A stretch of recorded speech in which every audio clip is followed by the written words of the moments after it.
guys, it's Hex again, and today we're going to be taking a look at how to power stuff using redstone, and also looking at strong versus weak power. So this video had a little bit difficulty. I had a little bit of difficulty trying to find a title for this. So basically what we're talking about is like, how does redstone dust power stuff, and how come it doesn't sometimes? So that's basically what this is about. So if you weren't expecting that, then well, that's what we're going to be talking about. So anyway, okay, so first of all, I need to clear up something from last video. The last video I forgot to include this one here. It's kind of an important one as far as a redstone input. So if you put a comparator behind a cauldron and then fill the cauldron with water, then you get a redstone output. You can also take a, hold on a minute, a glass bottle and then fill it up like this, and then that actually reduces the signal strength the lower that goes. You can see that's going down like that. Okay, that's really useful because this thing is only powerable by using a comparator. So then yeah, that comes in handy later. Okay, so back to the idea of redstone power. Right. So I have a little system set up here. Basically it is a lever with some redstone on it, and then around that redstone we have some different items. Now the question is, which ones are going to turn on? Are these going to turn on, all four of them? Just the two on the sides, the one on the bottom, the one on the bottom and the top, or all the way around here, or will just this one light up? So let me go ahead and turn this one on and show you what happens. And there we go. Okay, so what's interesting about redstone dust, and what confused me for a very long time, is it actually powers the thing that's underneath it. So right here, this is underneath, the lamp is underneath the redstone dust, so then it's actually being powered. The redstone dust actually doesn't power anything to its left, to its right, and above it, which makes no sense to me. But that's how it works. Okay, so if you're having trouble powering things, this may be the reason why. So you can see the same thing with the piston, but right here at the end, this is powerable. And if I put a piston at the end, it'll power the piston as well. That, okay. And what's interesting is that the redstone dust will not power these and not power those, but the reason it's powering this is because it's ending right there. So it will power things that are on the same level as it. So this is like, you can see the bounding box, it's on the same level as that. It will power the things on the same level, but it has to end and be pointing into, if you will, that particular thing. So it'll power a block, it'll power a piston, or any of those items that I said over there were powerable. In fact, all of these have the redstone pointing into them, as you can see from the last video. If you missed the last video, I recommend checking it out. It's just a real quick overview of all this stuff. Okay, so then taking a look at that, that brings us on to, well, okay, so what's the best way to power things? Well, there's two possible options. Number one is to have it at the end, but when I was working on redstone, I thought that this line right here would actually power all of these on the left. And you're going to see that it won't power any of this stuff, but it will power all of these. Because what's happening is the redstone is actually powering the block that it's sitting on, which is really weird. So here we go. Okay, you can see that all those power. Let me do it again. I have a couple of things that are like a dropper and a dispenser shooting arrows and stuff. Okay, so you can see that all of these are powered, and these were powered for a second, these two, because the redstone is actually powering the blocks that are underneath it, which is really weird. And then of course it's powering the one at the very end. It is not powering any of these. And like I said, this makes no sense to me because this is actually directly next to the redstone. So it seems like these should be powered, but they're not. But these are.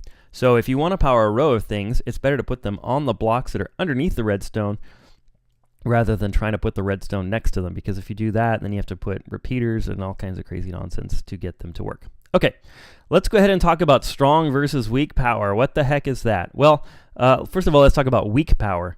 A weak powered block is caused when redstone dust powers a block. So all of these actually right here are weak powered. Okay, and weak powered blocks will power any item, so like any of those items that we talked about last video, or any of, anything that you see here. So a weak power block will power that, but it will not power more redstone. Let me show you. Okay, so here we go. So right now, all of these blocks that are right here, so the white concrete blocks that are under the redstone are being weak powered. This one is also being weak powered, okay? So you'll notice that the pistons have extended. Also, if I had any of those items, they'd be activated. But weak power powers devices, but not more redstone. So notice that this redstone right here is not being powered, okay? Even though this looks like, okay, well, it's powering this block, how come the redstone isn't getting powered? That's because of the idea of weak power, that the weak power won't allow these to be powered.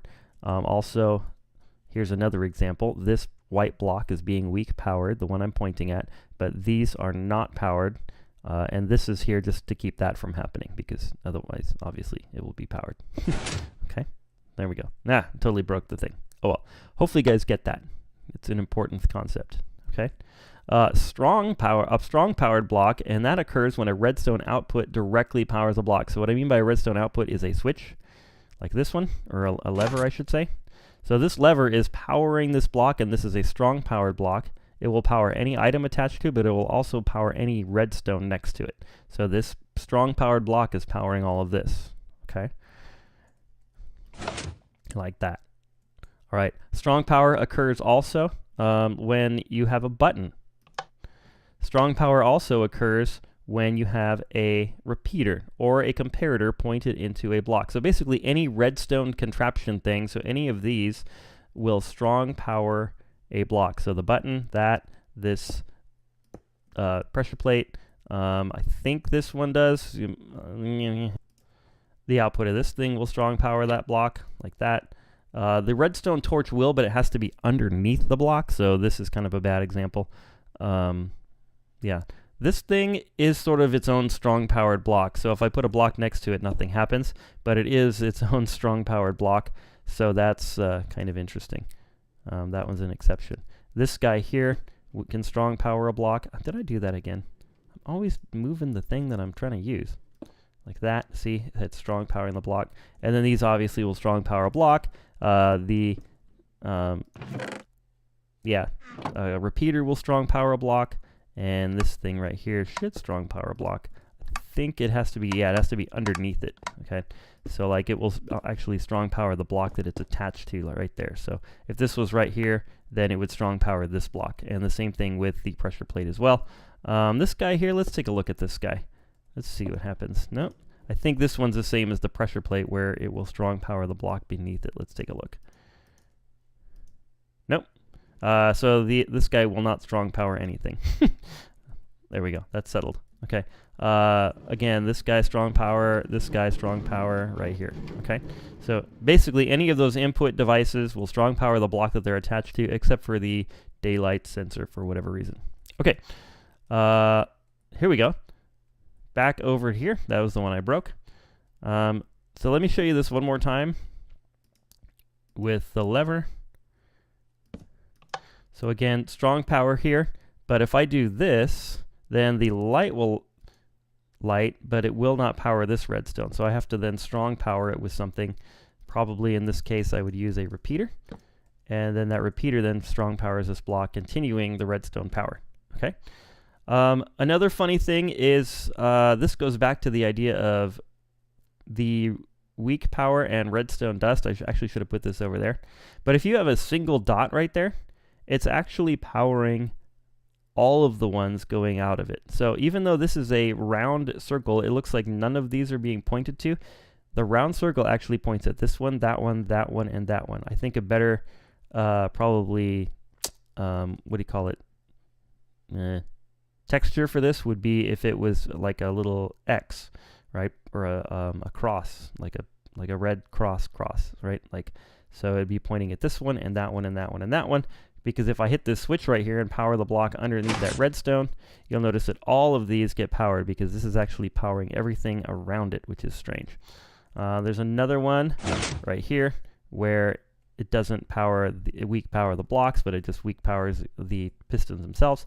So you can have this kind of a thing if you want to build such a thing like that. So this redstone is actually powering all of them around it. But the second I put a, like let's go here, the second I make it go in a line, then that won't be true. Only the one that it's pointed at will work. So let's take a look. Watch this. If I put a block there and redstone here, then that one and this one should be this one's powered. Why? That makes no sense. That was unexpected. Oh yeah, I know why. Okay, here's why. Where was it? Oh, right here. Yeah, this is another peculiarity of these things. This lever is actually directly powering this piston right here. So the lever is actually powering everything around it too. So if I break the lever, obviously everything will shut off, but if I put it underneath here, then only that one will fire. There we go. That's what happened. Okay, I was like, wait a minute. So that's another weird thing about redstone, is that these will power everything around them. So like I can put that, and that, and that, and that, and I think I can even put a block on top of it like this, and it should power that, which is very strange. Oh, I guess it has to be attached to it, huh? Well, if I could put redstone directly on top of this, which you can't, then it would power it, but that's pretty strange. Okay, anyway. All right, moving on. Also, strong power will power below it and above it. So strong power also powers dust above and below it. So check this out. So right here, we have a strong powered block. When I flip the switch, it will power this, which will power this, which will cause a strong power into this block, which will then power the one below it as well. And also, it will power this one here.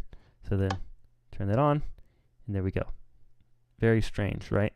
So this is powering, so this redstone is actually being powered there. And then this one here is powering the block. Okay. And so then that block being strong powered is making this power, which is then powering the repeater. And that repeater is powering this and this guy below it. See, so if I break this right here, these are weak powered, so they're not going to power the redstone below it. This one here is strong powered. So that's like that. So I could even change the color of this as red. Let's make it red. Or yellow. How about that? No, red makes sense. Okay, so this is the strong powered one now. And then that is what's powering the ones below it. So if I break this, these weak powered ones, yeah, no power to the bottom. That's another interesting thing about strong power. Okay, cool. Well, I hope you learned a little bit from this tutorial. I learned a little bit about this little lever. I forgot that would power the piston above it. I couldn't figure that out. Anyways, redstone can be confusing, but if you understand this idea, then you'll save yourself hours and hours of confusion if you're trying to make your own contraptions. Well, I hope this... Whoa. Okay, well, I hope this little video has been super helpful for you. I know I wish that I had this video when I first started messing with redstone, because it took me a long time to learn these couple of things that I showed you today. But anyways, this has been Hex, and I hope you have a great day, and God bless.